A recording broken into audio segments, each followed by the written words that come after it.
Halo, selamat pagi anak-anak. Bagaimana kabar kalian hari ini? Semoga sehat ya. Berjumpa lagi dengan Bapak. Di pertemuan kali ini kita akan belajar PPKN tema 5, subtema 4 dengan judulnya Manfaat Sikap Bersatu dalam Keberagaman. Silakan siapkan alat tulisnya dan simak videonya baik-baik. Mari kita mulai. Di pertemuan kali ini kita akan membahas tentang 4 subbab. Yang pertama, tentang bersatu untuk menciptakan lingkungan bersih. Yang kedua, manfaat bersatu dalam keberagaman saat mengerjakan tugas kelompok. Ketiga, manfaat bersatu dalam keberagaman saat membersihkan rumah. Dan yang terakhir, sikap yang harus dimiliki dalam keberagaman. Mari kita mulai untuk subbab atau subtema. Yang pertama, bersatu untuk menciptakan lingkungan bersih. Oke, yang pertama, salah satu sikap bersatu yang perlu kita terapkan yaitu bersatu menjaga kebersihan lingkungan. Dua, bersatu dalam menjaga lingkungan akan membuat lingkungan tetap asri dan sehat sehingga kehidupan akan terasa lebih nyaman. Cara yang dapat dilakukan supaya lingkungan bersih adalah gotong royong atau kerja bakti. Mungkin kalian sudah sering ya melakukan kerja bakti di lingkungan masyarakat kalian maupun di sekolah dan juga di rumah. Gotong royong adalah kerjasama yang dilakukan sejumlah orang untuk menyelesaikan tugas atau pekerjaan. Ini dalam hal yang baik ya, gotong royongnya bukan untuk melakukan suatu kejahatan. Berikut ini beberapa pekerjaan yang bisa dilakukan saat kerja bakti. Apa saja kira-kira? Yang pertama, membersihkan saluran air, got, dan bantaran sungai.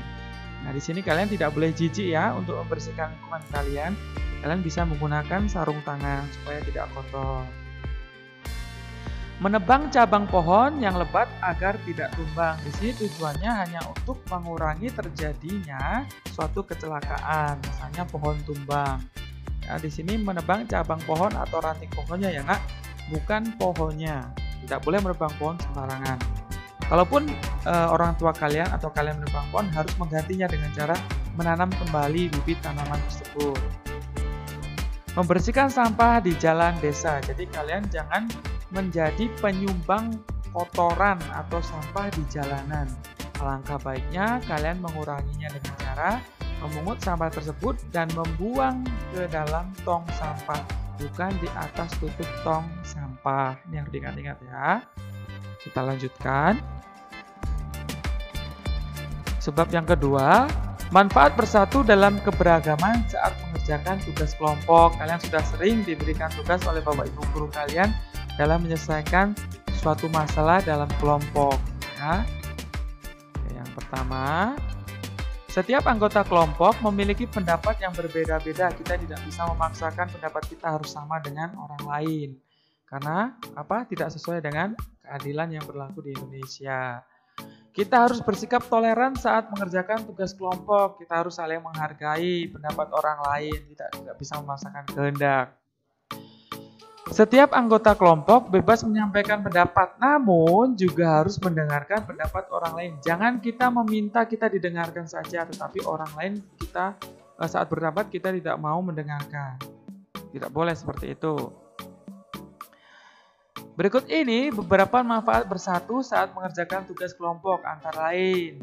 Tugas kelompok dapat selesai tepat waktu. Perpecahan dalam kelompok dapat dihindari karena bersama-sama mengerjakannya ya. Tugas kelompok dapat dikerjakan dengan baik, menciptakan keakraban antar sesama anggota kelompok, terjalin komunikasi yang baik antar sesama anggota kelompok, dan yang terakhir, tugas yang berat terasa lebih ringan. Nah, ini adalah manfaat sikap bersatu ketika mengerjakan tugas kelompok. Bukan berarti ketika ulangan kalian juga boleh kerja kelompok ya, itu berbeda lagi. Di situ malah tidak bagus sikap bersatunya ketika kalian saling bekerja sama ketika evaluasi atau PAS, PTS, PAT. Nah, itu tidak boleh ya. Lanjut.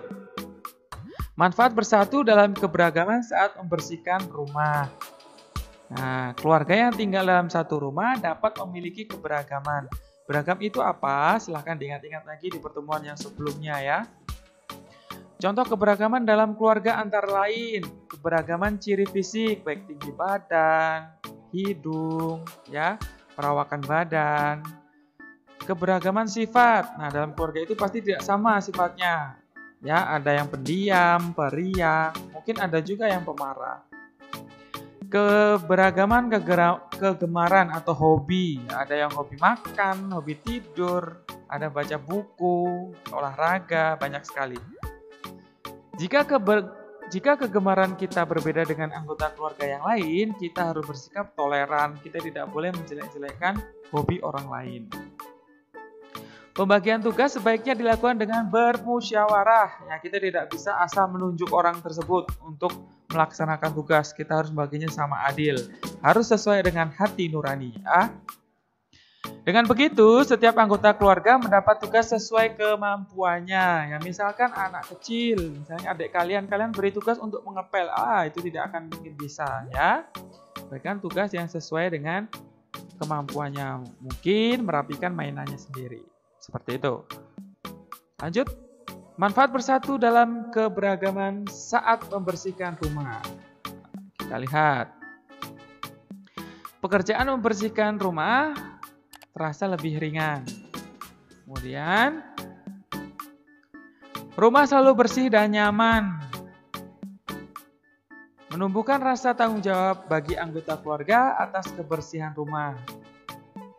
Keluarga semakin rukun. Itu tadi adalah manfaat bersatu dalam membersihkan rumah. Ya, ini diingat-ingat anak-anak ya. Kita lanjutkan. Sikap yang harus dimiliki dalam keberagaman itu apa saja? Kita lihat yang pertama, tidak memandang diri sendiri lebih tinggi daripada orang lain atau memandang rendah orang lain, terutama dalam hal suku dan budaya. Nah, di sini anak-anak tidak boleh sombong. Ingat-ingat ya, atas kemampuan kamu. Ya, kamu tidak boleh melihat dirimu itu lebih tinggi daripada orang lain. Kita di sini adalah sama. Ya. Kemudian lebih mementingkan kepentingan bersama daripada kepentingan diri sendiri. Nah, di sini dalam lingkungan maupun sekolah, rumah, dan masyarakat. Kepentingan orang lain, orang banyak itu lebih daripada kepentingan diri kita sendiri. Selanjutnya, menerima keberagaman suku bangsa dan budaya sebagai kekayaan bangsa yang tak ternilai harganya. Di sini maksudnya adalah kita harus mau belajar tentang misalnya tarian daerah dari suku bangsa yang lain. Kita dari Bangka Belitung, kita harus membuka diri untuk belajar tentang keberagaman kekayaan bangsa, tentang tarian daerah, suku, dan lainnya. Itu misalnya dari Aceh. Kita harus menerima keberagaman itu. Kita tidak boleh menutup diri. Ya, tidak boleh sombong tadi ya.